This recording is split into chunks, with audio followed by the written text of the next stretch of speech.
Hello everyone, good morning to all. Today I am teaching you history chapter 1, topic Asoka's Dhamma. Asoka's Dhamma. Dhamma means moral values and teachings of Asoka's Dhamma.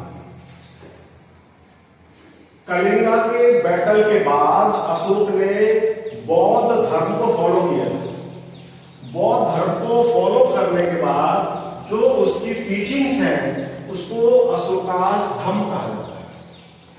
मैंने आपको इस lesson को easily समझने के लिए जो difficult words हैं वो मैंने स्टेप बाय स्टेप और ये आपके लिए लिख दिए हैं, जिनको आप अपने नोटबुक में कॉपी कर लेंगे तो चैप्टर को समझना आपके लिए इजी हो जाएगा।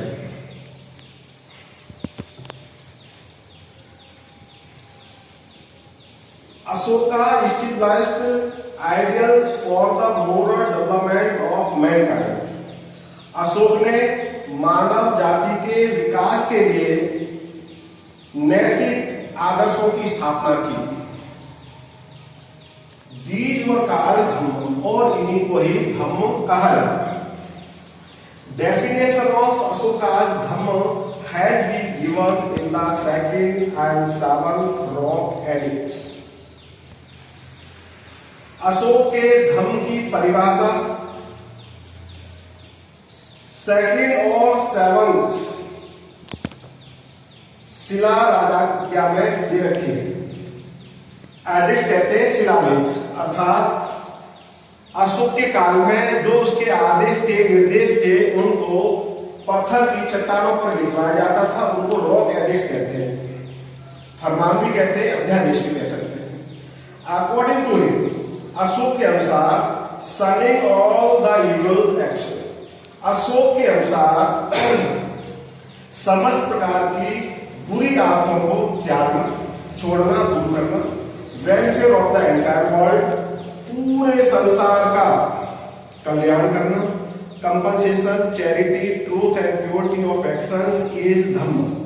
और उसके अनुसार उसके धम्म में पूरे संसार का कल्याण हो, सभी के प्रति दया, क्षमा की भावना हो, चैरिटी दान करने की हो, ट्रूथ सत्य बोलने की, और प्योरिटी ऑफ एक्शंस, और हमारे द्वारा जो भी एक्शन किए जाते हैं, जो क्रियाएं की जाती है, उनमें पवित्रता हो, ऐसा अशोक का dhamma. The essential conditions of following dhamma include saintly nature.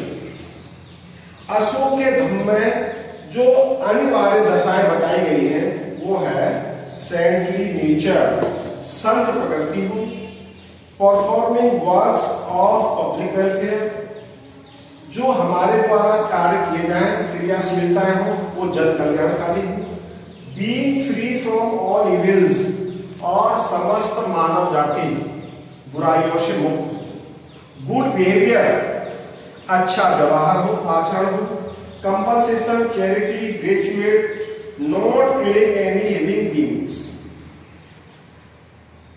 अच्छा आचरण हो, दया की भावना हो, क्षमा की भावना हो, चैरिटी दान की हो, आभार जताने की हो, and not killing any living being, और किसी भी प्राणी की हत्या न हो। Obeying one's parents and elders, हमें माता पिता की आज्ञा माननी चाहिए, बड़ों का सम्मान करना चाहिए, फॉर वंस गुरु, और गुरु का सम्मान करना चाहिए, being charitable towards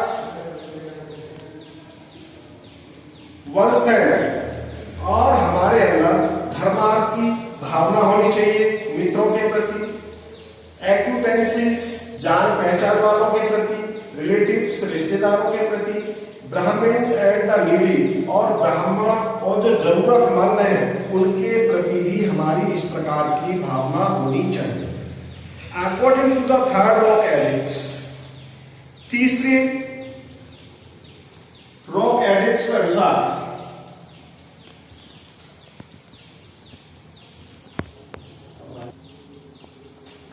according to third rock edicts, there is also a provision of moderately collecting and moderately spending money. Third rock edict के अनुसार ऐसा भी प्रावधान बनाया गया था कि हमें मध्यम दर्जे का टैक्स वसूलना चाहिए और मध्यम दर्जे के अनुसार ही हमें उस धन का व्यय करना चाहिए। According to Bhabru rock edicts, Ashoka expressed his belief in the Buddha's three Ratna, namely Buddha, Dhamma and Sangha। Ashok के भावरू रॉक एडिक्ट के अकॉर्डिंग अशोक ने जो अपनी आस्था व्यक्त की थी उसने बताया कि त्रिरत्न, जिनके नाम बुद्ध, धम्म और संघ, अर्थात अशोक ने बुद्ध, धम्म और संघ में अपनी आस्था व्यक्त की थी। In minor rock edicts of Sanchi, Raisen district, Madhya Pradesh. Sanchi के जो स्तूप है रायसेन डिस्ट्रिक्ट में, मध्य प्रदेश में, एंड सारनाथ, वाराणसी, उत्तर प्रदेश, और उत्तर प्रदेश के वाराणसी जिले में सारनाथ नाम की जगह है। Ashoka ordered the mahamatras of Kaushambi and Pataliputra to boycott such bhikshus and bhikshunis who tried to disunite the council। Ashoka ने आदेश दिया था अपने महामात्राओं को जो कौशाम्बी और पाटलिपुत्रा के थे कि ऐसे भिक्षु और भिक्षुकाएं जो अखंडता को तोड़ते हैं उन्हें परिषद से बाहर किया जाए, काउंसिल से बाहर किया जाए। इन द फर्स्ट एडिक्ट, पहले एडिक्ट के अनुसार it was ordered that no animals should be killed for any यज्ञ। फर्स्ट एडिक्ट के अनुसार, उसके अध्यादेश के अनुसार किसी भी जानवर का वध या हत्या नहीं होनी चाहिए किसी भी यज्ञ को पूर्ण करने के लिए। अर्थात उसने जानवरों, पशु की हत्याओं पर या बलि पर प्रतिबंध लगा दिया। धम्म यात्रा, अब नेक्स्ट टॉपिक आता है उसका धम्म यात्रा, अर्थात रिलीजन ट्रेवल, धार्मिक यात्रा। अर्थात हम ये कह सकते हैं कि धर्म के प्रचार प्रसार के लिए अशोक ने जो कार्य किए। बिफोर अशोकाज रीन, अशोक के राज से पहले, रीन राज या शासन, किंग्स यूज्ड टू परफॉर्म विहार यात्रा, राजा विहार यात्राओं पर जाया करते थे, फॉरेस्ट ट्रैवल जिसे वन यात्रा भी कहते हैं, during which they used to kill animals for their entertainment. उस यात्रा के दौरान राजा अपने मनोरंजन के लिए रास्ते में जानवरों का शिकार किया करते थे। In place of such travels, इन यात्राओं के स्थान पर अशोका अरेंज फॉर धम्म, अशोक ने धम्म की व्यवस्था की, धम्म यात्रा की व्यवस्था की। In which travels were initiated to Buddhist places, और इसमें इन यात्राओं को उन स्थानों के लिए रखा गया जो बौद्ध धर्म स्थल थे।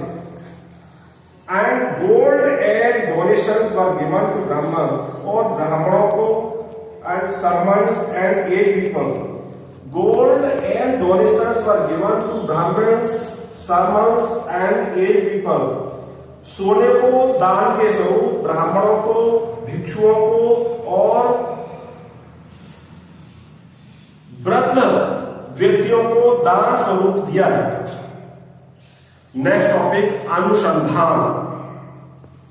अनुसंधान, ड्यूरिंग अशोकाज रीन, अशोक के राज में द स्टेट एम्प्लॉइज, प्रादेशिक रज्जुकास and आयुक्तास were sent on travel for propagation of religion every 5th year। Ashok के शासन काल में जो प्रादेशिक और राजपाल और आयुक्त नाम के कर्मचारी हुआ करते थे उनको धर्म के प्रचार प्रसार के लिए हर 5 वर्ष में धार्मिक यात्राओं पर भेजा जाता था। विच कॉल्ड अनुसंधान, उसे अनुसंधान कहा जाता है। अर्थात अनुसंधान की डेफिनेशन आपको बताते हैं। Next, dhamma महामात्र।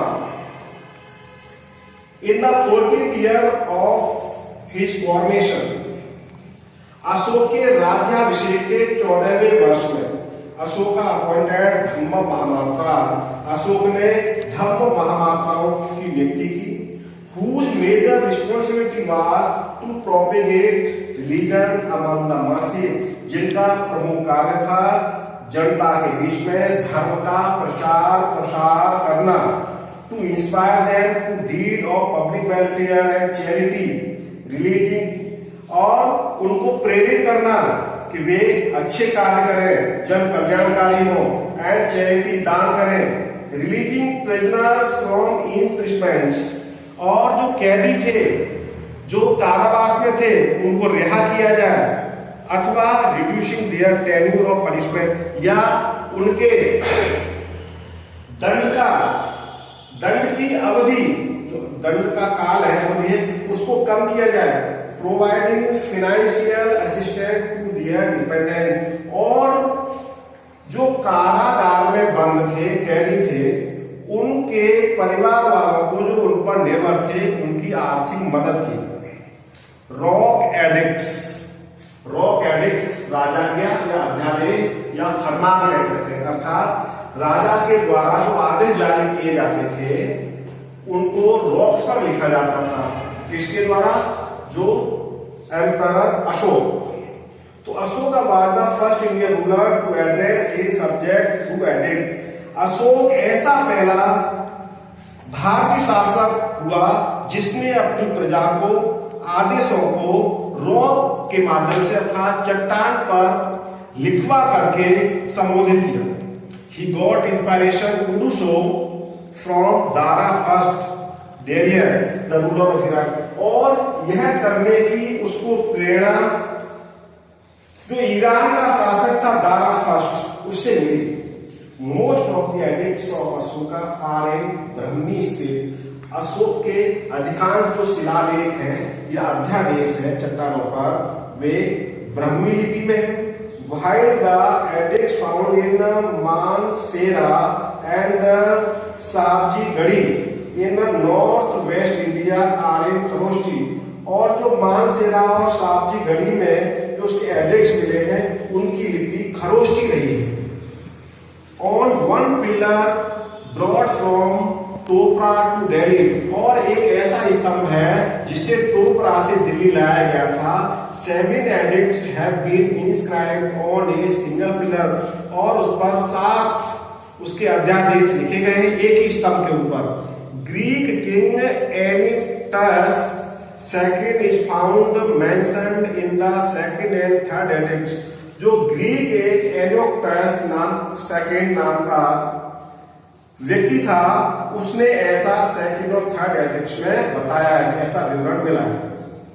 James Prinsep was the first person to successfully interpret the edicts of Ashoka. James Prinsep पहला ऐसा व्यक्ति था जिसने सफलतापूर्वक अशोक के जो अध्यादेश थे उनकी व्याख्या की है। इंटरप्रेट व्याख्या करना अर्थात explain. Influenced by Ashoka, king Tissa of Tamraparni Sri Lanka adopted the title of Devanampiya. Ashoka से प्रभावित होकर टीसा जो ताम्रपाणी श्रीलंका का राजा था, उसने देवाम्पिया उपाधि को धारण किया अपना। He also invited Emperor Ashoka on the occasion of his second coronation। Sri Lanka के राजा ने सम्राट अशोक को अपने दूसरे राज्याभिषेक के अवसर पर आमंत्रित किया था। Ashoka son Mahendra carried a part of Bodh vriksha and attended this ceremony. इस समारोह में शामिल होने के लिए सम्राट अशोक का बेटा महेंद्र एक बोध वृक्ष का हिस्सा लेकर पार्ट लेकर के और इस समारोह में शामिल हुए थे। This is regarded to be the beginning of Buddhism in Sri Lanka, और ऐसा माना जाता है कि इसी समय से श्रीलंका में बौद्ध धर्म की स्थापना हुई या उसका आरंभ हुआ। After 40 years of rule, Ashoka died in 232 BCE। 40 वर्ष शासन करने के बाद सम्राट अशोक 232 ईसा पूर्व में उनका स्वर्गवास हो गया। Next topic, successors of Ashoka and fall of the Maurya dynasty. सम्राट अशोक का उत्तराधिकारी और मौर्य वंश का पतन। For 50 years after Ashoka, Ashok के 50 वर्ष बाद his weak successors continued to rule. सम्राट अशोक के जो उत्तराधिकारी थे वे थोड़े कमजोर या निर्बल रहे और शासन लगातार करते रहे। After Ashoka, Kunal became the king.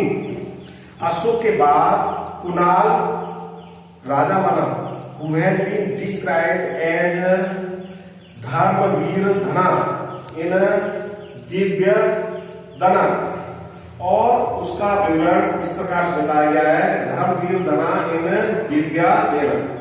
According to Rajatarangini, Jalauka was the ruler of Kashmir at that time. Rajatarangini के अनुसार उस समय जालो नाम का एक शासक था जो कश्मीर में उस समय शासन करता था। अकॉर्डिंग टू अशोकासन,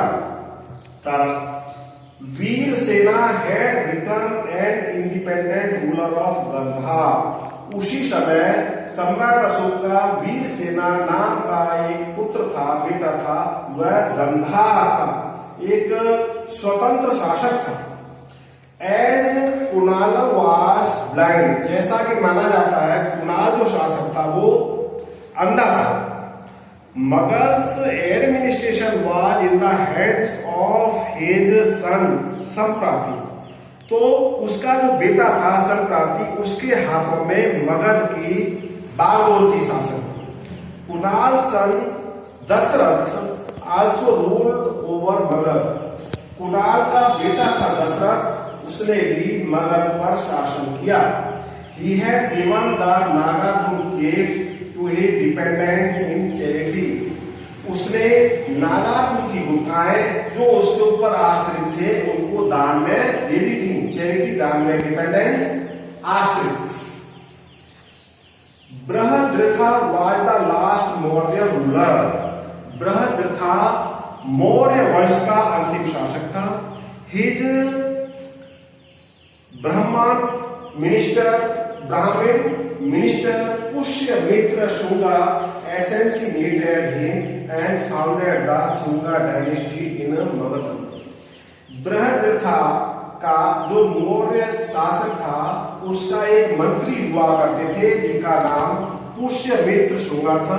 उन्होंने बृहद्रथ का कत्ल कर दिया, अर्थात उसकी हत्या कर दी, और मगध में उन्होंने शुंग वंश की स्थापना की। अर्थात हम कह सकते हैं यहाँ मौर्य वंश का अंत हो जाता है और शुंग वंश का स्थापना होती है। मौर्य एडमिनिस्ट्रेशन, सम्राट अशोक का प्रशासन। A centralized government system was established for the first time in India during Maurya period। Bharat में प्रथम बार केंद्रीय शासन प्रणाली को निरंकुश रूप से स्थापित किया गया था। Even after centralisation of power in the hands of the king, केंद्रीकरण होने के बावजूद भी राजा के हाथ में पूरी सत्ता होती थी। ही वाज नॉट ऑटोक्रेटिक, फिर भी जो राजा था वो निरंकुश नहीं था। Kautilya has described 7 components of the state. Kautilya ने अपने विवरण में 7 घटक बताए हैं एक राज्य के। जैसे फॉर एग्जाम्पल राजा, आमक्य, जनपद, दुर्ग, कोश, सेना एंड मित्र। ये सब हिंदी के वर्ड हैं। The king used to appoint the chief minister and priest after duly checking their character and qualification। राजा अपने मुख्य मंत्री की स्थापना, जो उसके पुरोहित होते थे, उनको अच्छे ढंग से उनके चरित्र और योग्यताओं की जांच परख करने के बाद नियुक्त करता था। This process was known as upadha parikshan, और इस प्रक्रिया को उपाध परीक्षण कहा जाता है। The people used to be dignified members of the council of minister, और ये लोग प्रतिष्ठित सदस्य जो मंत्री परिषद के होते थे उनमें स्थान मिलता था। Apart from the council of ministers, मंत्री परिषद के अलावा देयर वाज आल्सो ए परीक्षा मंत्री which was also a form of council of minister। इसके अलावा उनका एक और परीक्षा मंत्रणा हुआ करती थी जिसे भी मंत्री परिषद का रूप भी दिया जाता था। सेंट्रल एडमिनिस्ट्रेशन, केंद्रीय प्रशासन। 18 डिपार्टमेंट्स called तीर्थ have been mentioned in कौटिल्याय अर्थशास्त्र।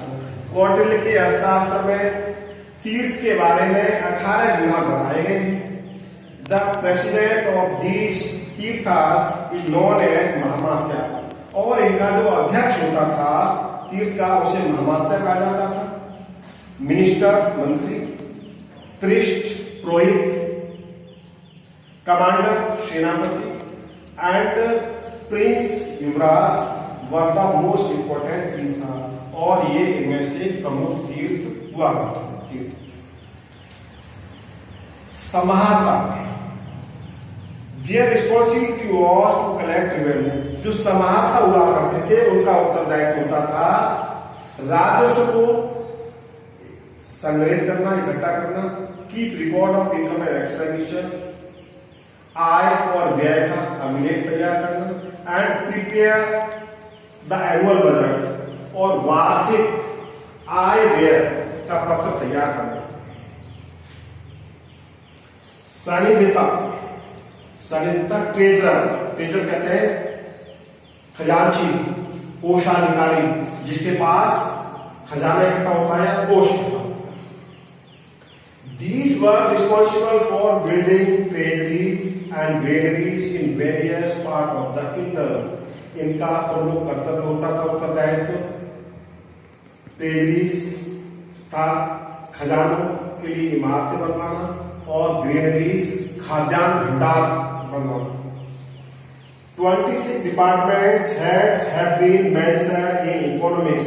अर्थशास्त्र में 26 विभाग बताए गए हैं, विच इंक्लूड, जिसमें शामिल है कोषाध्यक्ष, ट्रेजर, शीताध्यक्ष एग्रीकल्चर से, पानीयाध्यक्ष ट्रेड व्यापार से संबंधी, सूत्राध्यक्ष टेलरिंग एंड वीविंग सिलाई करने वाले और कपड़े बुनने वाले, लूनाध्यक्ष स्लॉटर हाउस अर्थात कत्ल खाने जहां पर जानवरों को काटा जाता है, वित्ताध्यक्ष पास्चरलैंड जो चरागाह होते जानवरों के लिए उनसे संबंधित, लक्षाध्यक्ष इश्यू करेंसी जिनका कार्य होता था मुद्रा जारी करना, मुद्रा जिसे आज हम रुपए कहते हैं, मुद्राध्यक्ष, पौटाध्यक्ष, वंदना ग्रहाध्यक्ष, atavika head of the forest department, जो अत्विका होता था उसे वन विभाग का हेड कहा जाता था, इत्यादि। Ayuktas and upayuktas were lower level employees. आयुक्त और उपायुक्त छोटे स्तर के कर्मचारी होते थे, under the control of mahamatya and head. वे भी महामात्या और उच्चाधिकारियों के अधीन कार्य करते थे।